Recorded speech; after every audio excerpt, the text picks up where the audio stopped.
Pertama, siapkan wadah yang cukup, bisa menggunakan wadah mangkok seperti ini ataupun baskom biasa. Kemudian tambahkan 5 sendok makan gula pasir ke dalam wadah.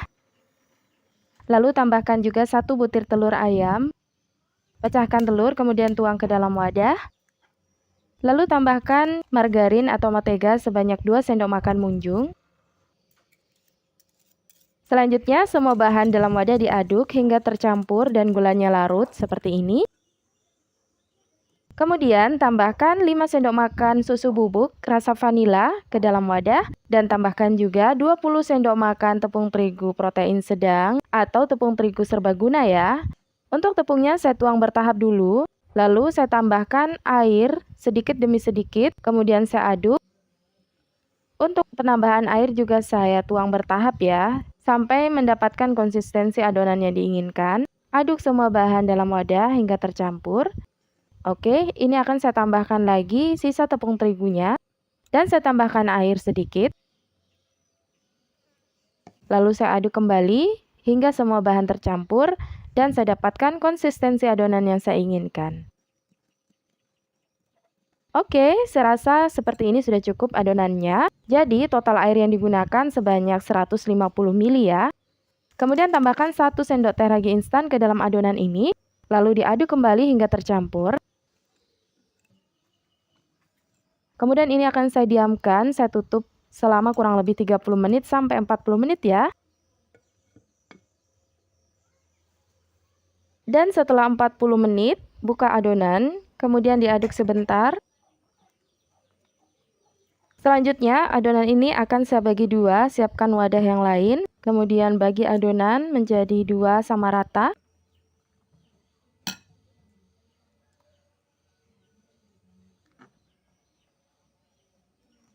Untuk satu bagian yang ini, adonannya akan saya tambahkan coklatos rasa dark coklat 1 saset. Tuangkan dark coklat coklatos ke dalam adonan.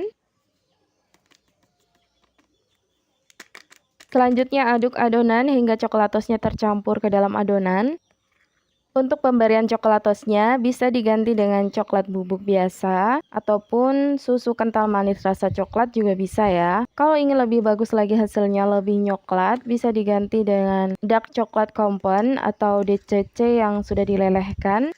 Oke, saya rasa ini sudah cukup tercampur, coklatosnya sudah tercampur ke dalam adonan. Untuk bagian adonan yang lain, saya biarkan original jadi tanpa tambahan apapun.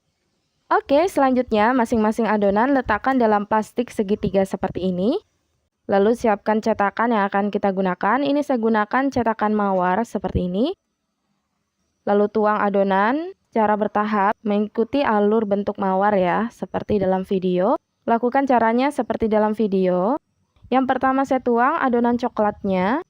Kemudian saya timpa dengan adonan yang original sampai adonannya 3/4 bagian dari cetakan ya. Jadi pada saat menuang adonan tidak sampai full cetakan, cukup sampai 3/4 bagian saja. Lakukan caranya sampai semua selesai, sampai semua adonan selesai dicetak. Oh iya, bagi teman-teman yang baru bergabung di Soft Kitchen, Sofia ucapkan selamat datang di channel YouTube Soft Kitchen. Semoga tutorial dan resep-resep dari Soft Kitchen bermanfaat buat teman-teman. Dukungan apapun yang teman-teman berikan, baik berupa like, komen, ataupun subscribe, ataupun teman-teman hanya menonton saja barangkali tanpa menunjukkan komennya. Sofia ucapkan terima kasih banyak dan Sofia berdoa semoga Allah membalas kebaikan teman-teman sekalian dengan balasan yang terbaik. Amin. Oke, ini selanjutnya kita lakukan caranya sampai semua adonan selesai dimasukkan dalam cetakan. Selain dengan cetakan mawar, bisa menggunakan cetakan apa saja yang teman-teman punya ya. Ini caranya ditimpa-timpa. Yang pertama tadi adonan coklat, kemudian adonan original, kemudian adonan coklat lagi, dan begitu seterusnya. Sampai mencapai 3/4 bagian dari cetakan. Oke, seperti ini. Kemudian dihentak-hentakan supaya adonannya rata ya, supaya adonannya itu tidak berongga seperti ini. Nah, dalam proses ini kita sudah bisa menyiapkan kukusan yang sudah dipanaskan ya. Dan jika adonannya sudah selesai semua masuk ke dalam cetakan, langsung saja dimasukkan ke dalam kukusan yang sudah panas. Masukkan secara bertahap saja sesuai dengan kapasitas dari kukusannya ya. Jika bagian ini sudah dimasukkan dalam kukusan, bagian yang lainnya yang belum dikukus bisa ditutup dulu. Oke teman-teman, dan ini dia alhamdulillah kue atau cemilan jajanannya sudah jadi seperti ini. Masya Allah, tampilannya cantik dengan cetakan mawar seperti ini. Dan ini rasanya Masya Allah enak sekali ya, manis, legit, lembut, dan juga ada gurih-gurihnya.